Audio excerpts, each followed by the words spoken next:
Now that we have the definitions of the functions, let's actually put that definition to work and find some specific values. Let's talk about some specific values for the functions that we should be able to find here. So suppose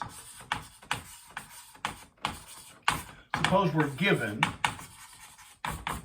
the point in the plane, let's say -4, -3. So I'm going to draw a little picture here.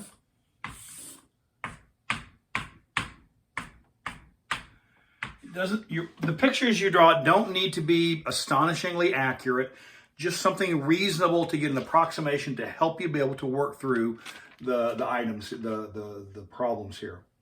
So my point is -4, -3. This is the point P. We draw a perpendicular to the x-axis, and we also draw a segment to the origin. That generates this angle theta in standard position.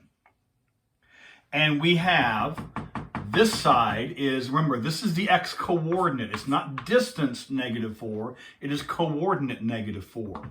This is not distance -3, it is coordinate -3. However, this is the distance r, so we have x is equal to -4, y is equal to -3 because these values were given from the point. R we compute from Pythagoras, so we know we know x squared plus y squared is equal to r squared. So -4 squared plus -3 squared is equal to r squared. So that gives us 16 plus 9, which is to say 25 is equal to r squared. Now we'll go through this process in extreme detail here. When you take the square root of both sides of this equation, r is equal to, strictly speaking, it is positive or negative square root 25, which is to say it's positive or -5 is equal to r. Potentially, they could be either one of those. However, we know that we require r to be greater than 0.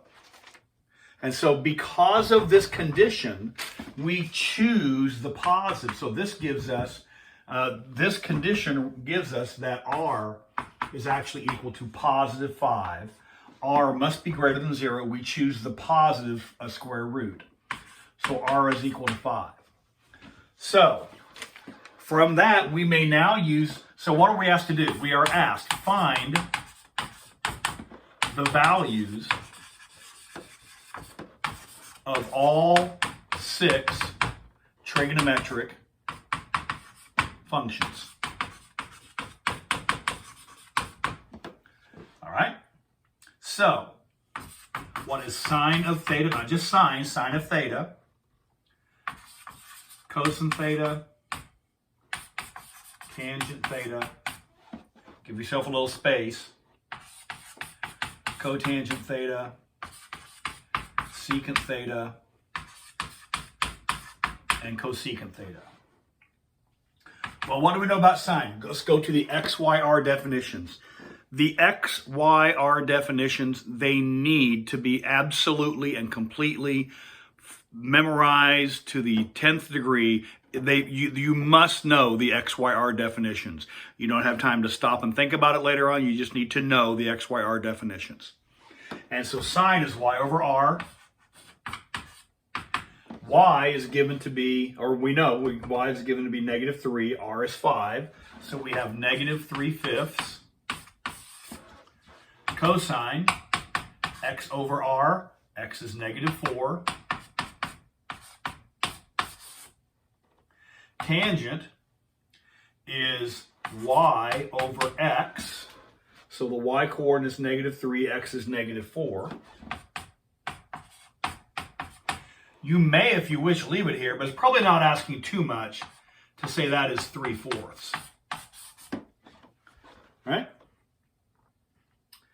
Now, once we know these three, there's a sense in which we get these three for free. Because we have seen from before, cosecant is the reciprocal of this. Now, I'll go through this in detail one time here, just to make sure here. Cotangent is x over y, which is now the -4 over the -3, which we know to be 4/3. secant is r over x, which is the 5 over x coordinates negative 4. And cosecant is r over y, which is 5 over the y coordinate is negative 3. You may leave it here. Or remember that if I take negative 5/3, 5 over negative 3, or 5/3 negative, the negative may be either in the numerator or denominator or out front, whichever one you like. They're all the same. It doesn't matter which. Negative is either numerator or denominator or out front of the whole fraction. Those are all equal. Each of these is equal to the other, so it doesn't matter where you place the negative sign. So you do not need to worry about if this negative needs to get moved around. 5 over negative 3, 5 over negative 4, 4 over 3.